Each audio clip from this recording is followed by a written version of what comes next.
The night Cole Whitman got paired with the woman everyone else in the room had quietly decided to feel sorry for, he learned that the kindest-seeming people are often just the ones standing far enough back to keep their pity comfortable. Cole was 39, and he restored furniture for a living, which is a polite way of saying he spent his days bringing dead things back. Old dressers, water-stained tables, chairs somebody's grandmother had loved and somebody's grandson had left in the rain. He worked out of a converted garage 2 blocks off the main road, and most evenings the place smelled of turpentine, fresh-cut maple, and the old cedar that came off the antiques like a memory. He had been divorced for 3 years. It hadn't been a war. His wife had simply wanted a louder life than he was built to give, and one day she went and found it, and he didn't blame her exactly. He just got quieter. He told himself quiet was the same as content. It wasn't, but it was close enough to sleep through. He had not wanted to go to the mixer. His sister Rhonda had signed him up, the way she signed him up for things. With the brisk certainty of a woman who believed her brother was a houseplant she was responsible for watering. It's adults, she'd said. Normal people. You bring a name tag and a personality and you leave with a phone number. He'd told her he had a personality. She'd said, then this is the perfect time to use it. So on a Thursday in October he found himself in the rented back room of a community arts center under fluorescent lights that made everyone look slightly embarrassed to exist. There was a folding table of grocery store cheese, a bowl of pretzels going stale, and a banner that read Connections. Meet someone real in a font that suggested no one real had been consulted. 40-some people stood around in the particular posture of adults pretending a structured event was their idea. Coffee in paper cups, wet wool from the rain outside, the squeak of folding chairs being dragged into a loose circle.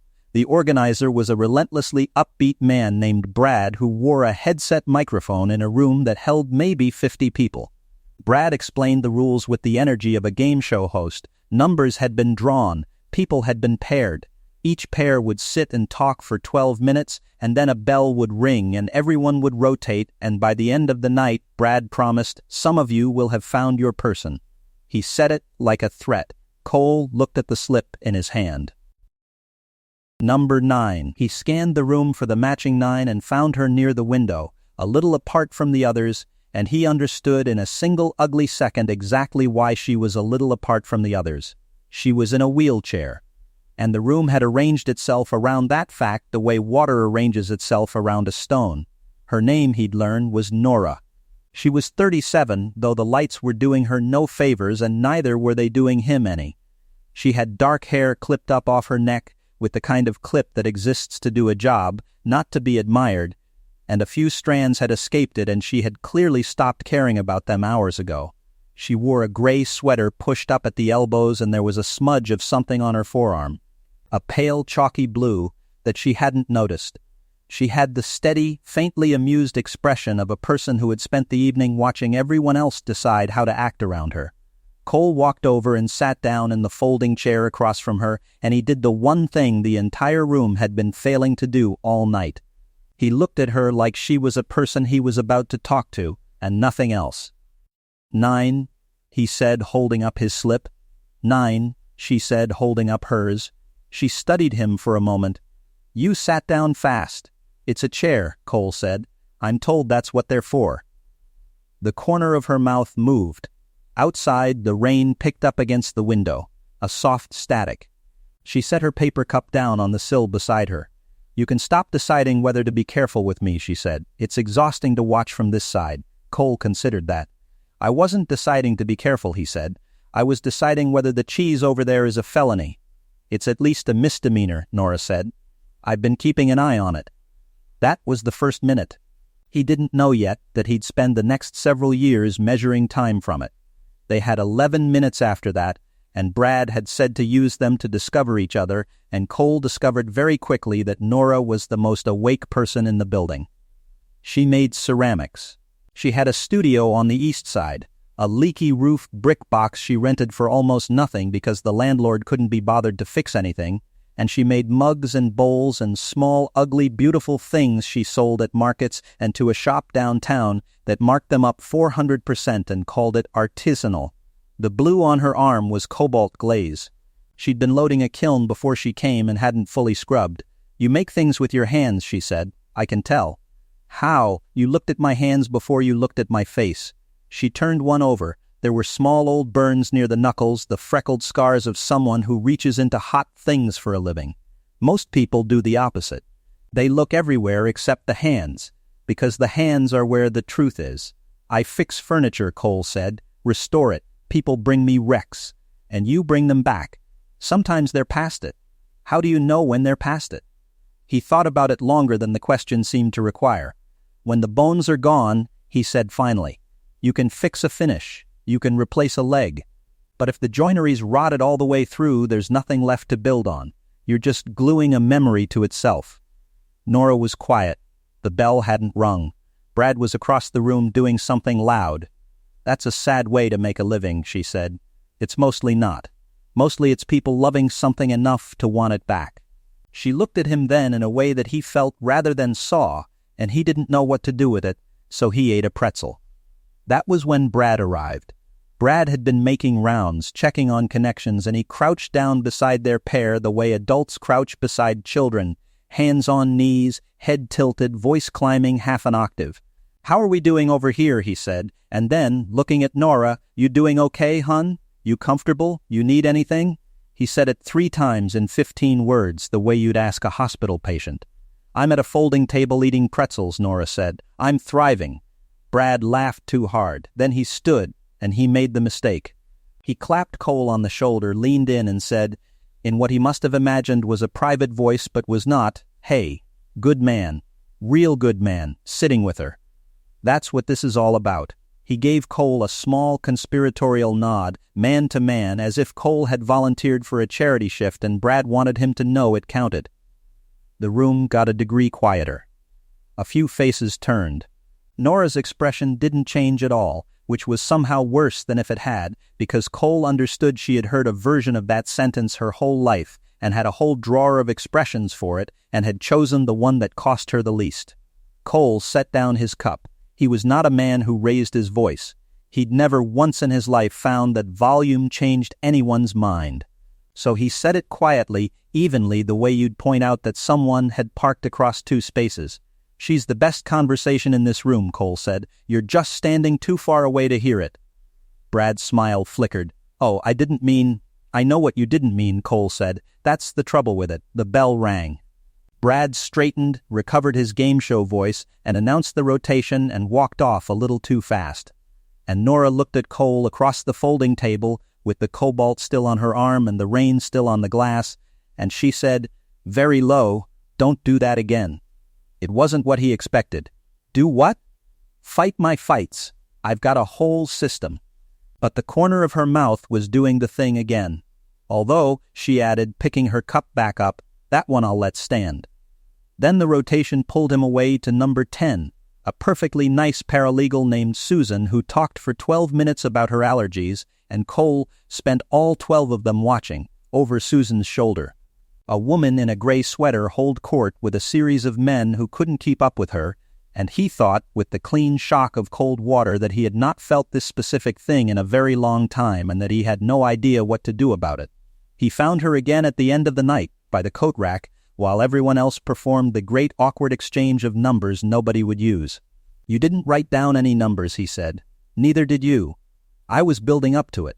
You've got about 30 seconds before I leave and you have to live with the consequences. She zipped her jacket. I'm not going to make this easy and pretend I don't know what you want to ask. So ask it. Badly is fine. Badly is honest. Cole laughed, surprised out of himself. There's a diner on 5th. The Bluebird. Their coffee tastes like a dare. And I'd like to take you there, if you want. Nora considered him. Outside the rain had stopped and the wet street threw the streetlight back up in long amber smears.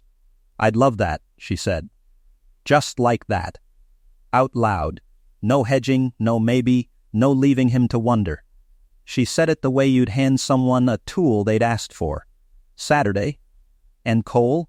She was already turning her chair toward the door. I drive. Don't try to push. The number of men who lunge for the handles like I'm a shopping cart, she shook her head. Saturday, The Bluebird Diner had mismatched chairs, a hand-lettered sign over the register that warned the salsa was hotter than it looks, and a waitress named Carol who'd worked there since before either of them was born and treated all of humanity with the same weary affection. The booth by the window had a table too low for Nora's chair. So without a word she took the open end and Cole sat across, and the coffee came in heavy white mugs, and it did in fact taste like a dare.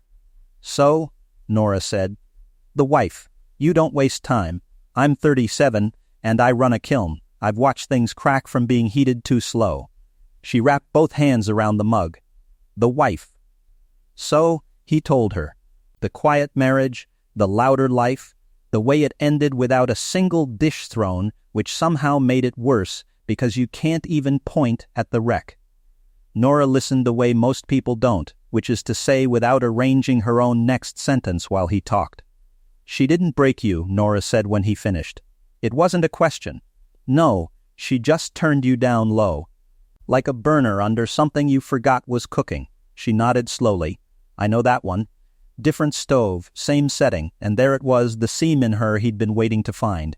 His name was Marcus. They'd been engaged for 2 years. Marcus was an orthopedic surgeon, which Nora said with the particular flatness of someone delivering a punchline she'd stopped finding funny. Marcus was reasonable. Marcus was calm. Marcus had a way of managing her life that always sounded like care and always landed like a leash. He'd reorganized her studio for accessibility without asking and thrown out a glaze she'd spent 4 years developing. He'd answered for her at dinners. He'd told her, gently, lovingly, in the tone of a man explaining weather, that she should think realistically about whether the market thing was sustainable, whether she ought to be doing something more secure, given everything. Given everything, Nora repeated. She turned her mug a quarter turn on the table. That was his phrase. He had a way of saying it so you couldn't get angry. You'd just feel small and grateful at the same time. What did you do? Got smaller and more grateful for about 18 months. She said it without flinching. Then one morning I was glazing a cup, this cobalt I'd finally gotten right, and he came in and asked when I was going to grow out of the hobby. And I looked at the cup, and I looked at him, and I realized the cup had more of a future than the engagement. She lifted her chin. I gave the ring back that afternoon. He told everyone I'd had an episode. That I wasn't thinking clearly. Given everything. Cole was quiet. Carol refilled the coffee neither of them had touched. "That's the part people don't get," Nora went on. "Quieter now. The chair's the easy part. I've had it figured out for 15 years. The hard part is everyone who decides, before they've heard you say one word, what your life is allowed to be." She looked up at him. "You didn't do that. At the mixer. You just argued with me about cheese. It was very bad cheese. It was."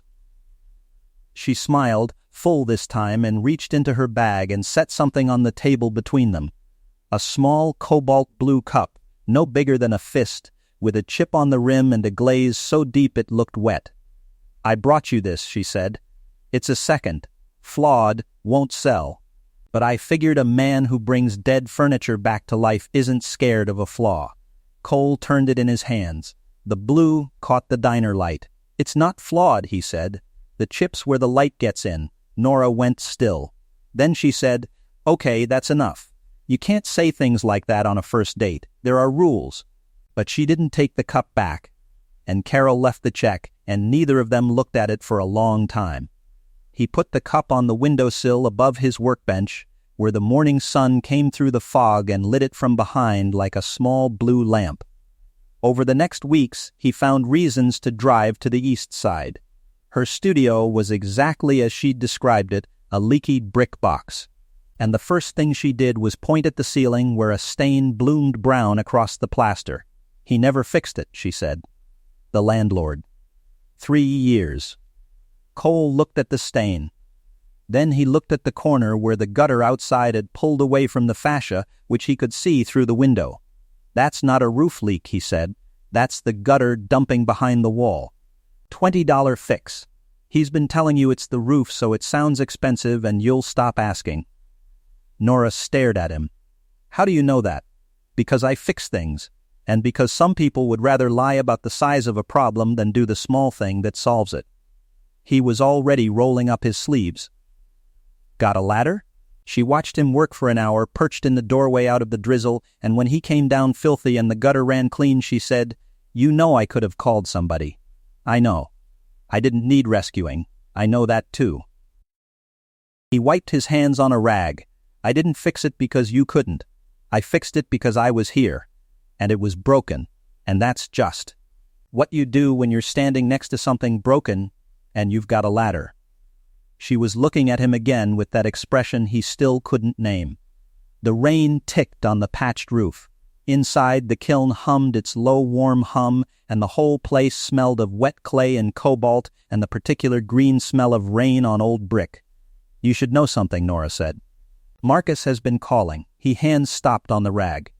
"Calling, my sister told him I've been seeing someone. He's decided he made a mistake. He sent flowers. He used the word reconsider. She said the word like it tasted of metal. I haven't answered.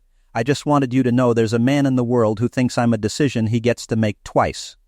The kiln hummed. Somewhere down the block a dog barked once and gave up. "And what do you think?" Cole said.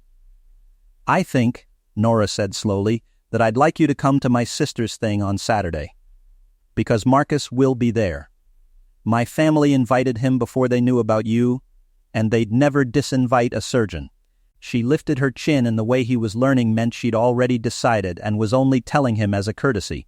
"Not so you can fight him, I told you. I fight my own fights." A pause. "I'd just like you in the room while I do it." It was a backyard in the suburbs, strung with calf lights, a fire pit going against the October chill, beer bottles sweating on a metal table.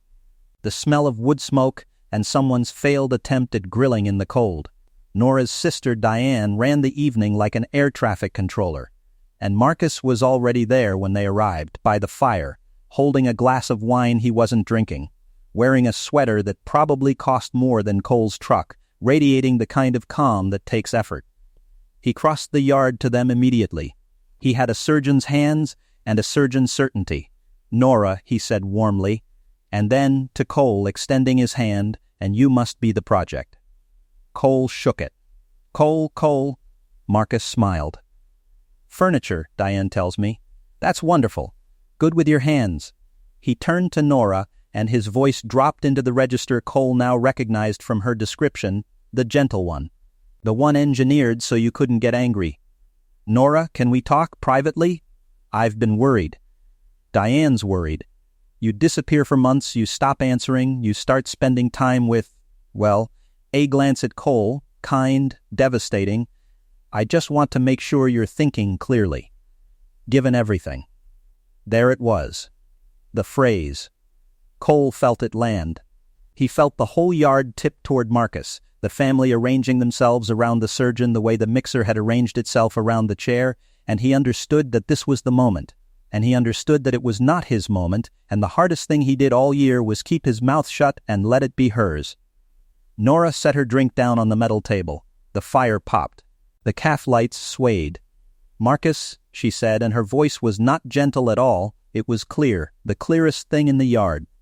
"You threw out 4 years of my work and called it tidying. You answered for me at every dinner we ever went to.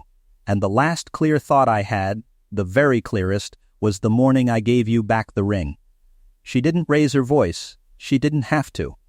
"You don't get to call that an episode. You don't get to come to my sister's fire pit and ask if I'm thinking clearly. I've never thought more clearly in my life. Here's the thought. Leave." The yard was silent except for the fire. Diane had gone pale. Marcus's calm cracked, just slightly, just enough, a hairline fracture running through the surgeon's certainty. "You're being, if you say realistic," Nora said, "I'm going to laugh, and I don't want to laugh, because this deserves more dignity than that."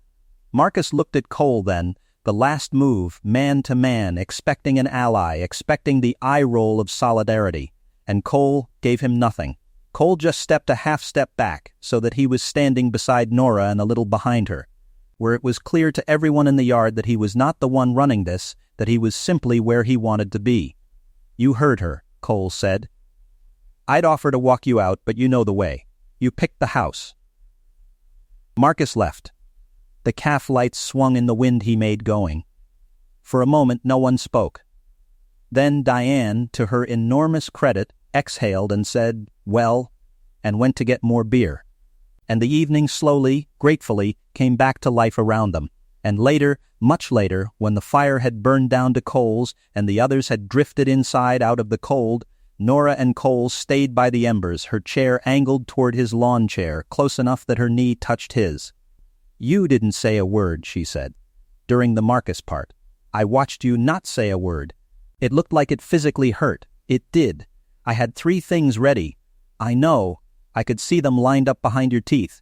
She reached over and took his hand, turned it over, ran her thumb across the calluses the way she'd looked at her own that first night. "That's the thing nobody understands about standing beside someone," she said quietly. "It's so much harder than standing in front of them. Standing in front is easy. It feels like love, and it's really just," she searched for it, needing to be the hero. "Standing beside is just trust. You let me win my own fight, and you stayed close enough that I could feel you there." The coals ticked. Above them the calf lights, and beyond those the actual stars, sharp in the cold. "Cole," Nora said, "are you going to keep being careful, or are you going to kiss me? Because I've been waiting since the cheese, and I'm not made of glass, and I'm tired of being the brave one." So he did. He leaned across the small cold distance between a lawn chair and a wheelchair, and he kissed her, and her hand came up to the side of his face, the burned knuckles cool against his jaw. And the fire ticked, and somewhere inside the house someone laughed, and neither of them heard it. When she pulled back, she kept her forehead against his. For the record, she murmured, "I decided this at the mixer. The cheese thing, I just had to wait for you to catch up." She smiled against his mouth. "You're a slow finish. Like a good wax. That's the nicest thing anyone's ever said to me. I know. You should hear what I say about people I don't like."